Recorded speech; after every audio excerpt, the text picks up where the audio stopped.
Olá, segunda série, sejam todos bem-vindos a mais um encontro aqui com o professor Euler, professor de matemática. Hoje, dia 16 de junho de 2021, quarta-feira, sejam todos bem-vindos a mais esse encontro. Na nossa aula de hoje, estaremos dando continuidade nos nossos estudos de matemática, né? Mais voltada para a nossa revisão, certo? Do conteúdo avaliativo. Nas nossas últimas aulas nós estivemos aí fazendo algumas recapitulações, né, sobre aquilo que foi estudado aqui no segundo bimestre, e hoje estaremos dando continuidade. Lembrando que os assuntos que estarão sendo solicitados para que vocês estudem na avaliação estarão sendo enviados aí pela coordenação, tá bom?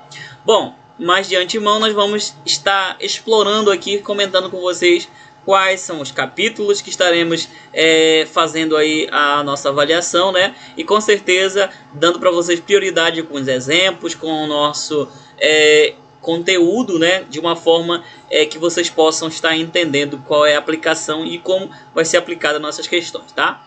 Bom, então na nossa aula de hoje estaremos fazendo aí uma aplicação direta sobre as noções primitivas, né? E essas noções primitivas são as noções aí da primeira parte, né? Do nosso estudo.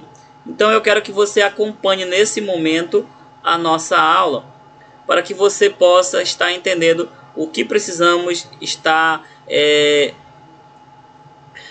escrevendo no nosso caderno como um material de apoio, tá bom, gente? Então vamos lá. Iremos começar aqui a falar sobre as três dimensões e o cinema, né?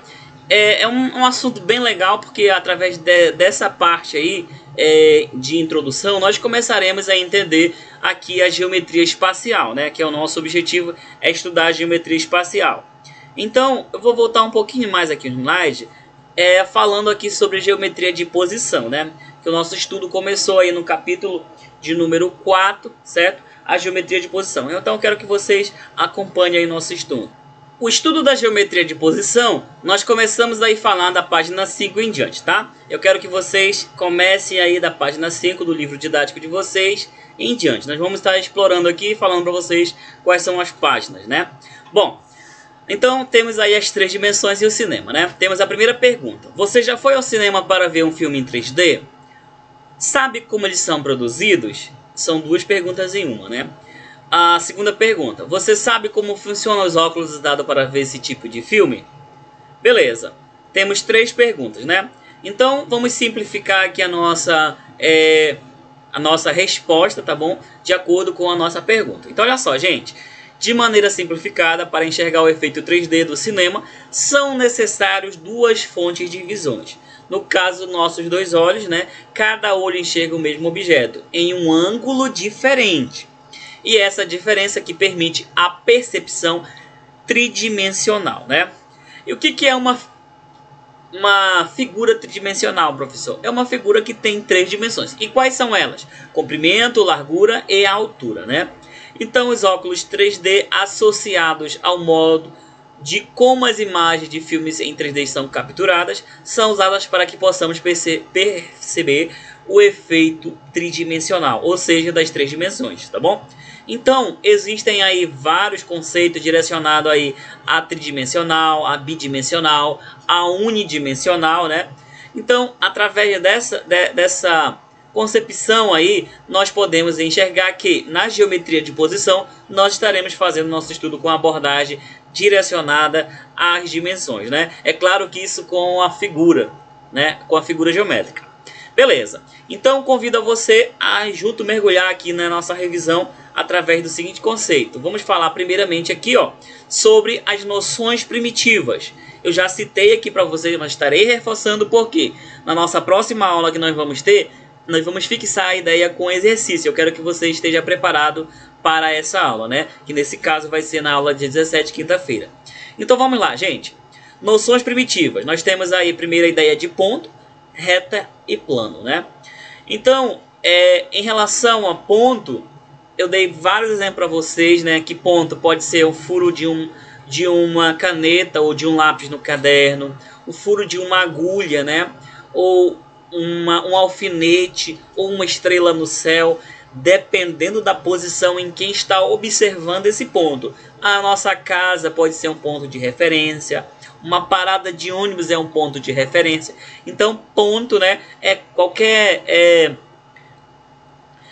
objeto, é qualquer situação que você possa estar identificando uma determinada distância de um determinado ser, tá bom?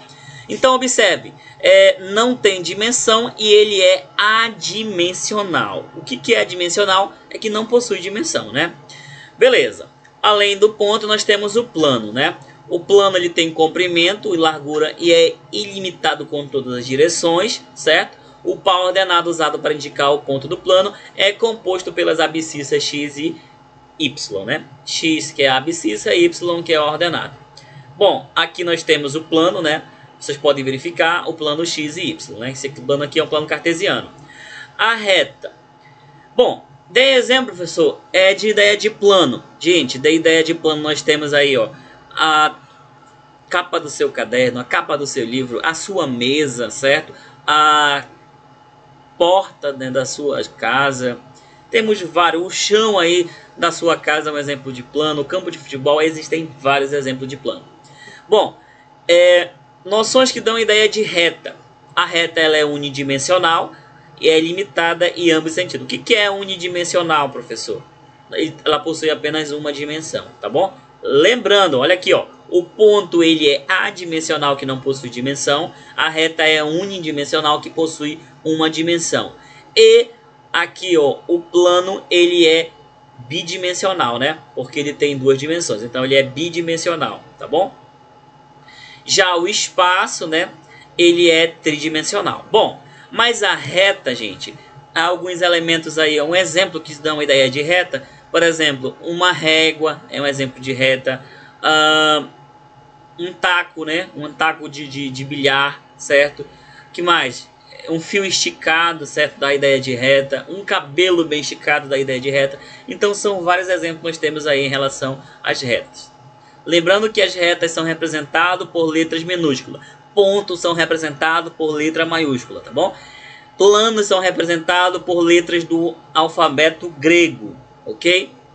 Bom, já o espaço é o conjunto de todos os pontos, ele é tridimensional. O espaço em que vivemos, ele é tridimensional. Por que ele é tridimensional, professor? Porque ele tem três dimensões, comprimento, largura e altura. Bom, o termo ordenado usado para indicar o ponto do espaço é composto pela abscissa, pela ordenada e pela cota. Observe que nós temos os eixos x, y e z, tá? Onde z é a cota. Vocês vão entender bastante esse assunto lá na terceira série, quando vocês estiverem estudando aí sobre os números complexos. Tenho certeza que vocês vão lembrar do professor Willa quando estiverem lá. O professor já falou que nós estudaremos aqui, né, na terceira série sobre as três dimensões. E aqui vocês vão com certeza estar lembrando desse assunto. Beleza. Bom, então falamos aí sobre a ideia de ponto, reta e plano, certo? Agora nós vamos dar continuidade falando sobre os postulados, certo? Temos aqui, gente, ponto e reta, vocês podem verificar o ponto B e a reta R, né? Então, o ponto A, ele pertence a... Olha aqui, ó, a simbologia, ó. O ponto A, ele pertence à reta R, certo? O ponto B não pertence à reta R. Ou seja, nós estamos fazendo uma correlação entre ponto e reta. Beleza? Ponto e plano. O ponto aqui, ó, o plano é o plano alfa, né? Nós temos o ponto P, o ponto Q e o ponto R. O ponto P, ele pertence ao plano. O ponto Q não pertence ao plano, π, né? E o ponto R não pertence ao plano π. Professor, mas como é que eu consigo aí fazer esse estudo de uma forma mais ligada ao meu dia a dia? Por exemplo, já dei até esse exemplo. Tem elementos que pertencem aí ao espaço que você vive, mas tem elementos que não pertencem ao espaço que você vive, né? Vamos, por exemplo, dar um exemplo aqui. A sua casa, ela pode estar dentro aí de um determinado espaço de uma rua ou de um bairro, ou a casa de um amigo seu, ela não pode estar, né? Ou não pode estar nessa mesma rua e nesse mesmo bairro. Ela pode estar em bairro diferente. Então essa aí é uma ideia de ponto, né? Que pertence ou não àquele determinado bairro ou àquela determinada rua, tá bom? Beleza? Bom, reta e plano. Existem retas, né, que vão estar contidas no plano e existem retas que não vão estar contidas no plano, certo? Então temos aqui, ó, a reta R, ela está contida no plano, como vocês podem ver, C e D. Só lembrando, gente, mais uma informação importante, mas importantíssima mesmo. Anote no seu caderno isso aí. Por um ponto passam infinitas retas. Por 2 pontos passam apenas uma reta, né? E por 3 pontos em diante nós formamos aí 3 pontos, formamos um plano, tá bom? Então não esqueça dessa informação bem importante. Bom, temos aqui a reta R, né? Ela está contida no plano. Já a reta S, ela não está contida no plano. Mas por quê? No plano alfa. Mas por quê, professor? Porque ela está tocando em apenas um ponto, né? Então, se ela está tocando, ela está secante ao plano, certo? Ela só tocou em um ponto, então está secante, tá bom? Beleza. Além dessa informação, eu quero que vocês prestem bastante atenção aqui nesse item, tá? As proposições primitivas. Aqui é muito importante que vocês tenham bastante atenção voltada, porque esses postulados são 10, né? São 10 esses postulados. O primeiro diz o seguinte: existem pontos que pontos que não pertencem a uma reta a qualquer no espaço. Então, olha só, repetindo. Existem pontos que pertencem e pontos que não pertencem a uma reta. Isso é uma verdade. Por exemplo, se você pegar aí uma régua, né? Você tem aí uma régua de 30 centímetros. De 0 a 30 vai ser os pontos que pertencem a essa régua. Mas se eu falar, por exemplo, o ponto 67, ele já não vai pertencer a essa régua se essa régua ela for limitada em 30 centímetros, tá bom? Aqui nós podemos verificar, certo? Que aqui, ó, o ponto A e B ele pertence à reta R, já o ponto C e D ele não pertence à reta R, mas ele está no mesmo plano, tá bom? Postulado 2. Por 2 pontos passa uma única reta. Olha o postulado que eu falei agora há pouco. Por um ponto passa infinitas retas, mas por 2 pontos passam apenas uma reta, tá bom? Ou seja, passa, né, apenas uma reta. Postulado 3. Existem pontos que pertencem e pontos que não pertencem a um plano qualquer do espaço. Isso é uma verdade, gente. Tá aqui, ó, o plano é G, né? Observe, esse plano aqui, na verdade o ponto é G, ele pertence a ele. Já o F e H, eles não pertencem a esse plano, tá bom? Então nós estudamos aí 3 postulados bastante importantes sobre a geometria de posição. Vamos adiante. Começaremos aqui falando do postulado 4. Por 3 pontos não colineares do espaço passa o único plano, né? Que vocês podem verificar aqui, ó, o ponto CABC, né? Então os 3 pontos vai formar aqui, ó, o A, ponto A, B e C, eles formam um plano alfa, né? Ou plano beta, ou plano teta, ou plano lambda, ou plano ômega, enfim. Existem várias letras que podem representar aí o plano, né? Temos o postulado 5, uma reta que tem 2 de seus pontos em comum, né? Um plano está contido nessa reta. Uma reta que tem 2 de seus pontos em um plano está contida nesse plano. Observem que ela só pode estar contida se os pontos estiverem contidos no plano, tá bom? Mas se uma reta tiver apenas um ponto, ela é comum? Não, gente, né? Ela é secante, tá bom? Beleza. Os personagens anteriormente apresentados são associados a postulados ou axiomas. As proposições aceitas como verdadeiras sem demonstração, né? Os teoremas são proposições que necessitam de uma demonstração. Então, a diferença de postulado para teorema é a seguinte: o postulado não precisa provar nada, já o teorema sim, você precisa provar. Exemplo, o teorema de Pitágoras, né? O teorema de Pitágoras dá como provar. Já a relação postulado aí do ponto não tem como provar, basta só verificar e acreditar que é verdade, tá bom? Bom, os postulados escolhidos não podem gerar contradições e devem ser suficientes. Então, através dessas afirmações, nós não vamos contradizer aquilo que já foi definido, né, gente? Por quê? Porque senão nós estaremos quebrando uma regra matemática há muito tempo já estudada. Tá bom, gente? Beleza, né? Então, essa parte aí tá tudo ok. Vamos adiante. Vamos falar aqui um pouquinho sobre as posições relativas em determinadas retas, né? Então, as posições relativas entre duas retas, nós vamos ter aí, ó, as concorrentes, as paralelas, as reversas, né? As ortogonais, enfim. Então, vamos começar com as concorrentes. Quando é que elas são concorrentes, gente? Quando elas têm apenas um ponto em comum. Ou seja, elas se cruzam em um ponto, esse ponto é a concorrência dela, né? Ou seja, o cruzamento de duas retas com encontro em um ponto elas são concorrentes, tá bom? Paralelas. As duas retas vão ser paralelas quando elas não têm ponto em comum. Acredito aqui, ó, que no slide houve um erro, tá? Elas são paralelas quando elas não tocam. Aqui, ó, é o mesmo exemplo, né? Então, eu desfaço essa figura aqui, tá? E eu vou colocar uma figura aqui, ó, das retas paralelas, para vocês entenderem o que seria a paralela, tá? Eu peço desculpa aqui, ó, porque a reta paralela seria assim, ó. Por exemplo, essa aqui é a reta R e essa aqui é a reta S, tá bom? Essas sim seriam paralelas, né? A R e a S, elas são paralelas, então elas não têm ponto em comum, por isso que elas são chamadas paralelas, tá bom? Beleza, né? E conseguir entender. Reversas. Duas retas reversas, quando não tem ponto em comum e não determinam um plano, são determinadas reversas ou não coplanares. Vocês podem verificar aqui, ó, que a reta R, ela é reversa à reta S. Por que elas são reversas? Elas não têm ponto comum e elas não formam aí um plano, tá bom?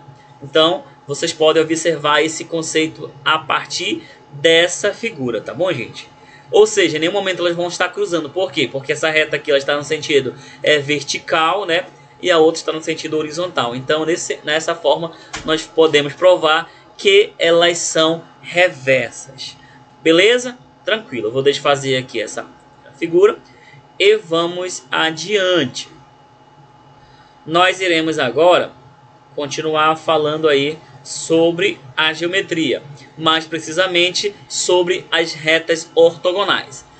Então, quando que uma reta ela é ortogonal, professor? Quando elas formam ângulos retos, né?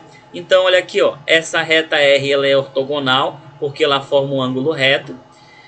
Essa outra reta T, ela é uma reta ortogonal porque ela forma aqui um ângulo reto, tá bom? Ou ângulos retos. E quando é que elas serão perpendiculares? As perpendiculares, elas têm o mesmo conceito aqui em relação à reta ortogonal, tá bom? Então, uma reta ortogonal, ela é também perpendicular, né? Duas retas concorrentes que formam um ângulo reto são perpendiculares. No exemplo, RS são retas perpendiculares e ortogonais. Observem que elas formaram aqui, ó, um ângulo de 90 graus. Então, para elas serem perpendiculares, elas precisam formar um ângulo de 90 graus. Tá bom, gente? Essa aí é a primeira parte, né, sobre as posições relativas entre as retas. Tá bom? Relembrando, quais são as posições, professor? Perpendiculares, ortogonais, paralelas e concorrentes, né? É claro que também temos aí reversas, né? Então são 5 tipos de retas, né? Posições entre retas. Quando é que elas são perpendiculares? Quando elas formam um ângulo de 90 graus. Quando é que elas são ortogonais? Quando elas formam ângulos retos, né? Quando é que elas são reversas? Quando elas não têm ponto em comum e elas não formam um plano. Quando é que elas são concorrentes? Quando elas cruzam, né, em apenas um ponto. E quando é que elas são paralelas? Quando elas não se cruzam em nenhum ponto. Beleza? Gravou aí? Fixou essa ideia? Tranquilo, vamos adiante. Agora nós iremos falar aqui, ó, sobre a posição relativa entre uma reta e um plano, tá bom? Existem, gente, posição relativa entre reta e plano, posição relativa entre ponto e plano, posição relativa entre retas e retas, né? E posição relativa entre reta e circunferência. Não quero que vocês se confundam com isso, tá bom? Agora vamos lá. As posições relativas entre uma reta e um plano.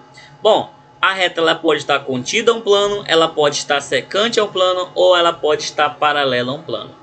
E quais são as condições, professor?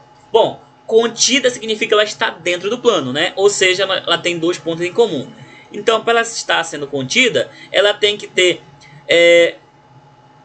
infinitos pontos em comum a esse plano. E vocês podem verificar aqui, ó, que essa reta aqui ela é comum, né? Os pontos aqui dela, e ela está contida. Então, podemos afirmar que uma reta ela só pode estar contida no plano quando ela tem infinitos pontos em comum. Quando é que ela vai ser secante ao plano? Ela vai ser secante quando ela tocar em apenas um ponto na reta, ou seja, ela furar o plano, certo? Digamos aí que você tem uma capa de caderno e você dá um furo nessa capa de caderno. A partir do momento que você fura a capa de caderno, você está fazendo aí, ó, uma reta secante, tá bom? Ou seja, aquele objeto que passar naquele furo vai ser secante ao plano que vai ser a capa do caderno. Ok? Beleza, né? Reta paralela. Ah, gente, falar sobre paralela, né, é falar que ela não vai cruzar em nenhum momento ao plano, né? Então, nesse caso, uma reta que não tem ponto em comum ao plano é paralelo. E vamos verificar aqui a exposição relativa em relação à sua intersecção. Gente, a reta contida no plano, a intersecção é a própria reta, certo? A reta secante ao plano vai ser um ponto que vai estar em comum. E a reta paralela ao plano vai ser vazia, tá bom? Então, falando aí, explorando sobre intersecção, nós podemos afirmar que ela vai estar contida no plano quando a reta toda estiver no plano. Ela vai estar secante ao plano quando tiver um ponto em comum no plano, né? E quando ela estiver paralela, que ela não vai ter nenhum ponto em comum no plano. Tudo bem? Tudo jóia, gente? Tranquilo, né? Até aí está tranquilo. Bom, se porventura você tiver alguma dúvida, não esqueça que daqui a pouco estarei eliminando as dúvidas possíveis, tá bom? Beleza, vamos adiante. Agora nós vamos falar aqui, ó, das secantes, tá bom? As secantes, isso aqui é em relação a uma posição relativa entre dois planos, tá bom, gente? Posição secante. Dois planos que têm uma reta em comum são secantes. Eu acredito que eu falei aqui, dei exemplos para vocês sobre, de uma forma mais ilustrativa, né? Você tem aí uma quadra de voleibol, certo? E o que está parecendo aí, o que está em comum nos dois planos, no lado da quadra adversária e no lado da quadra, por exemplo, os jogadores de um time A e B. O que é em comum entre a quadra? É a rede de vôlei, certo? Ela pertence tanto ao grupo A quanto ao grupo B, certo? Então ela é secante, certo? Observe aqui, ó, que o que seria secante? Seria uma reta, né? Dois planos que têm uma reta em comum são secantes ou concorrentes. Quando dois planos são secantes, um deles contém uma reta perpendicular ao outro, dizemos que os planos são perpendiculares, que é o que nós podemos observar aqui, né, gente? Beleza. Paralelos. Dois planos vão ser paralelos quando não tem ponto. Gente, falar em paralelismo é dizer que não temos ponto em comum. É só pensar nessa ideia, tá? Não vai ter nenhum ponto em comum, não vai cruzar em nada, então é paralelo. Ok? Beleza. Temos aqui a posição relativa em relação às retas e planos, né? Planos, na verdade é planos e planos, né? Então nós temos aqui, ó, posição relativa. Os planos são secantes quando aqui a intersecção dele for uma reta, e os planos são paralelos quando a intersecção dele for vazia, tá bom? Um exemplo de planos paralelos, professor. Nós temos aí, por exemplo, duas pilhas de caderno, né? Uma acima e uma abaixo, elas estão paralelas, porque em nenhum momento a pilha de cima vai cruzar com a pilha de baixo, a não ser que ela caia, né, gente? Então, temos aí essa primeira noção básica, né, sobre paralelismo, ok? Tudo bem até aí, turma? Alguma dúvida? Não esquecendo que na próxima aula vamos fazer a aplicação de exercícios, tá? Vou mandar uma lista de exercícios para vocês, vocês irão fazer em casa e aí nós vamos com certeza fazer a correção aqui para tirar dúvida, tá bom? Vamos lá! Agora que nós falamos aqui sobre um pouquinho sobre a posição relativa do ponto e plano, posição relativa entre reta e plano, posição relativa de plano e plano, vamos falar um pouquinho sobre a projeção ortogonal, tá bom? Eu quero que você acompanhe aí, ó, sobre a projeção ortogonal e distância, né? Bom, a projeção ortogonal de um ponto sobre um plano de um ponto P sobre o espaço de um plano alfa é o ponto em que a reta passa por P e é perpendicular e intersecta o plano alfa. Resumindo o que eu falei. Bom, nós temos um ponto, certo? E a projeção dele, digamos que você tem tá no seu quarto, né? Você desliga a luz, pega uma lanterna. A projeção, se você colocar um lápis na frente da lanterna, você vai ter a projeção na parede do seu quarto, a figura do lápis, né? Se ele estiver no sentido vertical. Mas se ele estiver no sentido horizontal, a projeção dele vai ser o quê? Um ponto apenas. Você vai enxergar apenas uma parte negrita, né? Ou seja, a projeção dele é apenas um ponto. Então, a projeção ortogonal de um ponto vai ser o próprio ponto, tá bom? Beleza. Agora que nós falamos da projeção do ponto, vamos falar da figura. Digamos que você esteja na mesma situação no quarto e pegue uma figura. Digamos que você pegue o seu livro, né? Digamos que você tire a 1 metro de distância, pegue um foco acima do seu livro. O seu livro é um retângulo. A figura que será projetada, ou seja, a sombra da figura que vai ser projetada na parede, vai ser um retângulo, tá bom? Ou seja, A projeção ortogonal de uma figura sobre um plano vai ser a própria figura, né? É claro, com uns pontos diferentes. Por quê? Porque a figura ela pode ser maior ou menor, dependendo aí da posição que você estiver direcionado a esse foco. Beleza, turma? Tranquilo, né? Agora que nós falamos sobre a primeira parte de projeção, vamos aqui adiante. Olha só, gente. A projeção ortogonal de um segmento de reta sobre um plano. Para essa situação, vamos ter duas respostas, né? Você tem, por exemplo, você tem aqui um lápis, né? Aqui na sua frente um lápis ou uma caneta, e você posiciona ele na seguinte posição. Vamos lá, demonstrar aqui para vocês. Observe, eu tenho esse lápis, certo? A posição dele aqui, ó, está no sentido horizontal. A projeção dele, a partir do momento que eu pego um foco de luz e projeto aqui em relação a esse lápis, vai ser o próprio segmento do lápis, né? Essa posição aqui, ó. Mas se eu girar esse lápis e deixar nesse formato e pegar o próprio foco de luz, tá bom? O foco em cima dele vai ser um ponto. Então, dependendo da posição que você estiver, o foco, né, em relação à projeção, vamos ter as seguintes situações. Olha só, gente. A projeção ortogonal de um segmento AB sobre um plano paralelo é o segmento AB, congruente a AB, ou seja, AB vai ser igual ao segmento AB.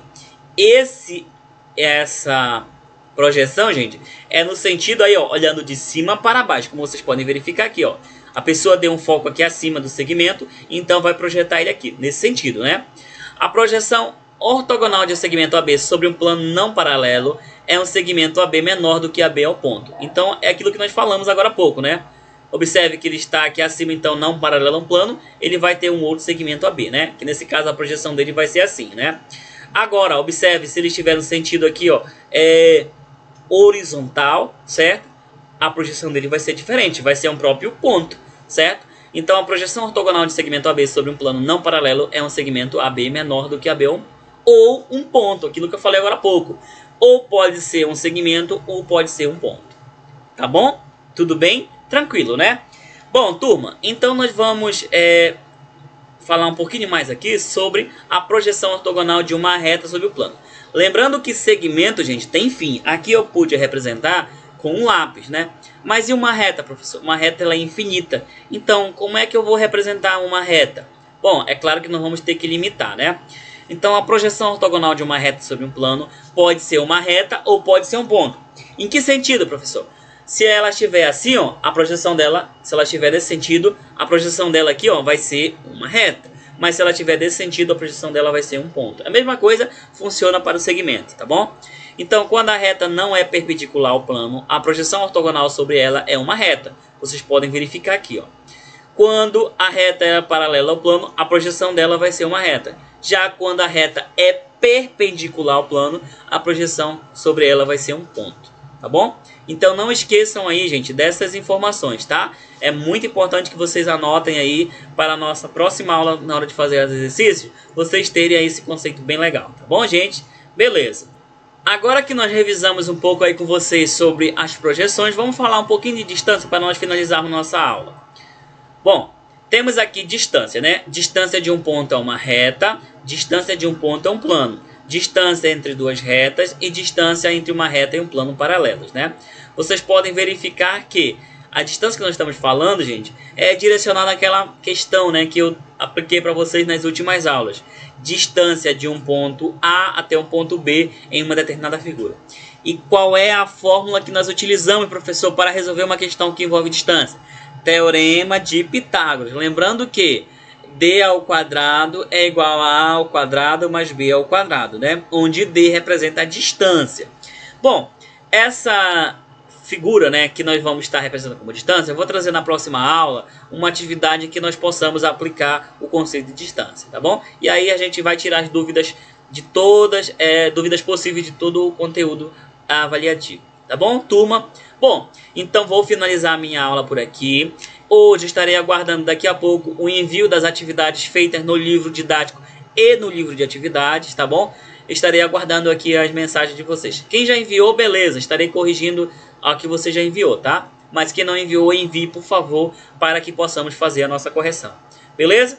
Bom, então agradeço aqui o meu muito obrigado a vocês que estiveram até aqui um momento conosco. Continue participando da aula. Se você tiver alguma dúvida, mande, daqui a pouco estarei corrigindo a sua dúvida, tá bom? Bom, meu muito obrigado. Até o nosso próximo encontro. Turma, não esqueçam de deixar registrado hoje a atividade aí do livro didático, livro de atividade. As páginas já deixei na aula anterior, tá bom? Tchau, tchau, turma.